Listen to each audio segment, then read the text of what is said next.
Good morning दोस्तों। आइए हम लोग आज जानते हैं एक्टिव एंड पैसिव वॉइस के बारे में। तो एक्टिव एंड पैसिव वॉइस यह हाई स्कूल और 10th दोनों क्लास के लिए कंपलसरी है और इससे रिलेटेड क्वेश्चंस मोस्टली पूछे जाते हैं। तो आप इसे ध्यान से देखेंगे और जानने का प्रयास करेंगे ताकि एक्टिव और पैसिव बनाने में आपको कहीं कोई दिक्कत न हो। तो एक्टिव मीन्स आपका होता है कर्तृ और पैसिव मीन्स कर्म। वॉयस मीन्स होता है वाच्य। Active and passive voice means कर्तृ और कर्म वाच्य। ये है क्या? मोस्टली आप किसी वाक्य को जब थोड़ा सा दूसरे रूप में बताते हैं, वैसे तो दोनों का शाब्दिक अर्थ है और एक परिभाषा भी है। जैसे यदि एक्टिव वॉइस की बात करें तो एक्टिव वॉइस किसे कहते हैं? जब वाक्य में सब्जेक्ट पर जोर दिया जाए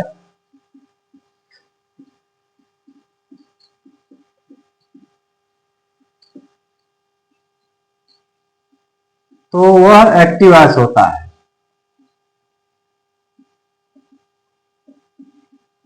एक्टिव वॉइस होता है, ठीक है ना। जब आप कर्ता पर जोर देंगे वह वाक्य आपका एक्टिव वॉइस होता है। लेकिन इसके विपरीत जो पैसिव वॉइस है उसमें जब वाक्य में ऑब्जेक्ट यानी कर्म ऑब्जेक्ट पर जोर दिया जाए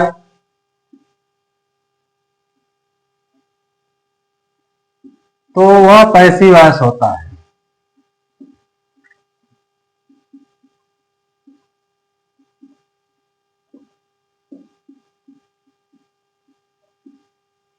ठीक है दोस्तों, ये परिभाषा है।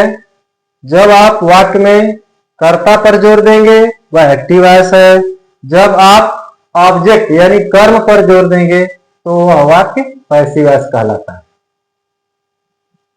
कैसे? एक वाक्य हम लिखते हैं। आपका वाक्य है वह मुझे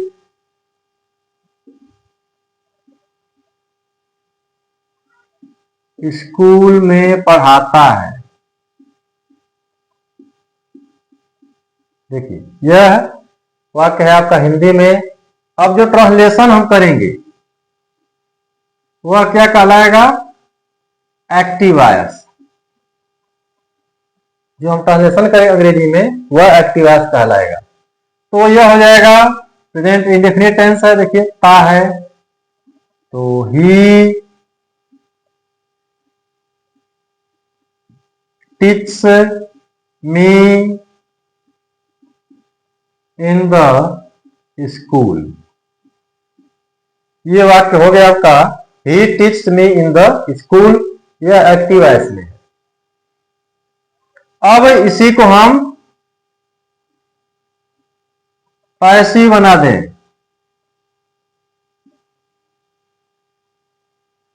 तो जो ऑब्जेक्ट है वह पहले आ जाएगा। मी है तो मी का सब्जेक्ट लगेगा। I am taught in the school by him. I am taught in the school by him. अब देखिए, दोनों वाक्यों को समझते हैं। यहां काम करने वाला कौन है? ही। ठीक है ना? तो यह करता है, यह काम स्वतः कर रहा है, लेकिन दूसरे वाक्य में इससे काम कराया जा रहा है, यानी ही का ऑब्जेक्ट क्या होता है?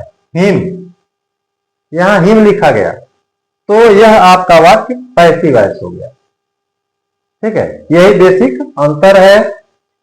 एक्टिव वॉइस में कर्ता स्वयं काम करता है, पैसिव में कर्म काम करता है, उसी का कर्म रूप ऑब्जेक्टिव जो केस होता है। तो यह आपका एक्टिव और पैसिव वॉइस है। स्वभावतः यह क्या है? कोई एक बात कहने का तरीका है। आप कोई बात हिंदी में इस तरह कह सकते हैं, बोल सकते हैं, उसी को अंग्रेजी में ट्रांसलेशन करेंगे तो यह आपका हो जाएगा। उसी बात को ऑब्जेक्टिव रूप में पैसिव में आप कह देंगे, और सेम है, लेकिन शब्दों का हेर फेर है, स्ट्रक्चर थोड़ा सा बदला हुआ है, वही आपका पैसिव वॉइस हो जाता है। और बिल्कुल एक है। वह मुझे स्कूल में पढ़ाता है, he teaches me in the school, और I am taught in the school by him, मुझे उसके द्वारा स्कूल में पढ़ाया जाता है। तो बात एक ही है, लेकिन शब्दों का केवल हेर फेर है। तो इस तरह से आप पैसिव वॉइस बना सकते हैं, लेकिन कुछ बेसिक रूल्स है, जिसमें पहला रूल देखिए, करना क्या है आपको?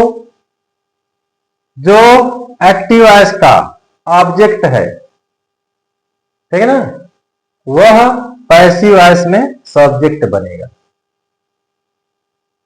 देखिए यहां, यह सब्जेक्ट क्या था? ऑब्जेक्ट मी है, मी का सब्जेक्ट बन गया आई।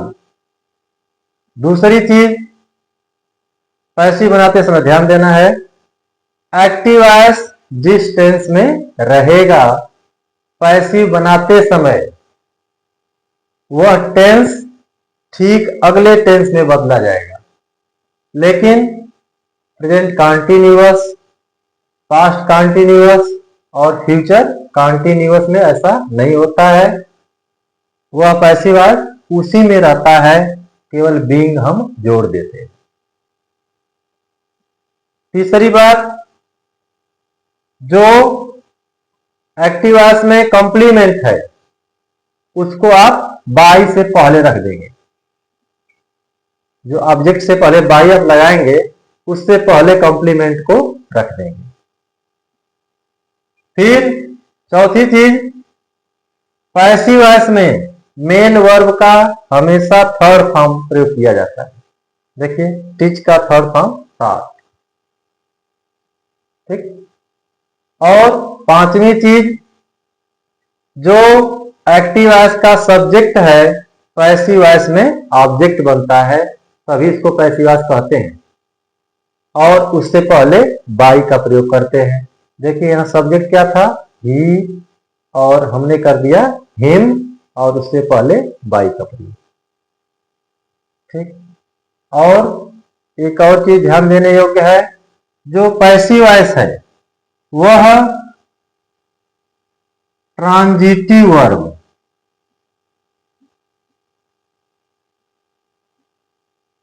ट्रांजिटिव वर्ब्स यानी सकर्मक क्रिया, सकर्मक क्रियाओं का ही पैसिव वॉइस बनता है, इंट्रांजिटिव वर्ब्स का नहीं बनता है। सकर्मक क्रियाएं क्या हैं? जैसे गो हो गया, ठीक है, रन, कभी कभी रन के साथ तो ट्रांजिटिव वर्ब प्रयोग किया जाता है। जंप हो गया, स्लीप हो गया, ये क्या है? इंट्रांजिटिव वर्ब है। जब इनका प्रयोग किसी वाक्य में हो तो इनका पैसिव वॉइस नहीं बनता है, ध्यान देंगे आप। ठीक है। अब तो सकर्मक क्रियाओं का ही पैसिव वॉइस बनेगा। इन बातों का आपको ध्यान देना है। दूसरी चीज टेंस वाइज, ठीक है, टेंस से पहले हम आपको बता दें कि प्रोनाउंस का कैसे आप प्रयोग करेंगे। जो प्रोनाउंस हैं कैसे आप बदलेंगे, देखिए उनका एक चार्ट होता है। सब्जेक्ट, कर्ता, ऑब्जेक्ट, कर्म और पोसेसिव, ये संबंध कारक होता है।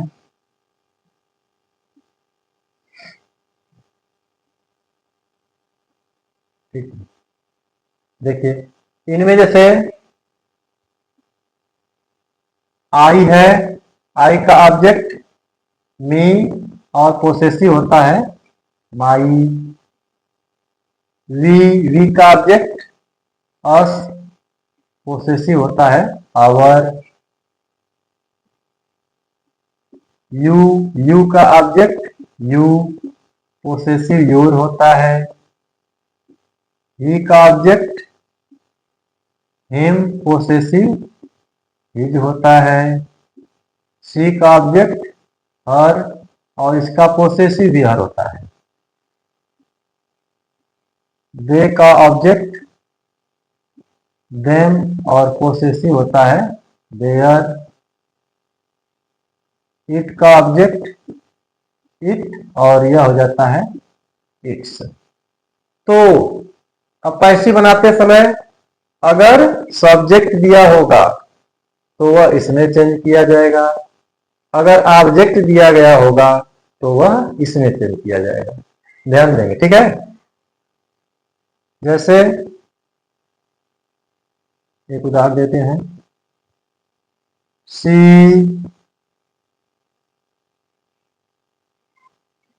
Helps me in the market. यह वाक्य है, she helps me in the market.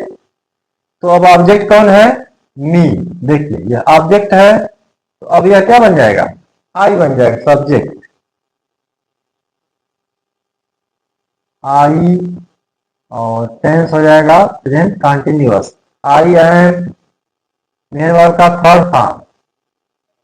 Helped complement in the market by. अब सी दिया है, यह सी है तो सी का ऑब्जेक्ट हर, यह हर लगाएंगे।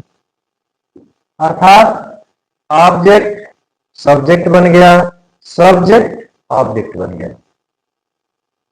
ठीक है, तो ये बेसिक रूल्स हैं कि कैसे आप चेंज करेंगे एक्टिव से पैसिव। जब आप इनको जान जाएंगे तो कहीं कोई मिस्टेक नहीं होगी। इन प्रोनाउंस के सब्जेक्टिव और ऑब्जेक्टिव रूप को आप जानेंगे। यह देखिए जो पोसेसिव केस है इसमें परिवर्तन नहीं होगा।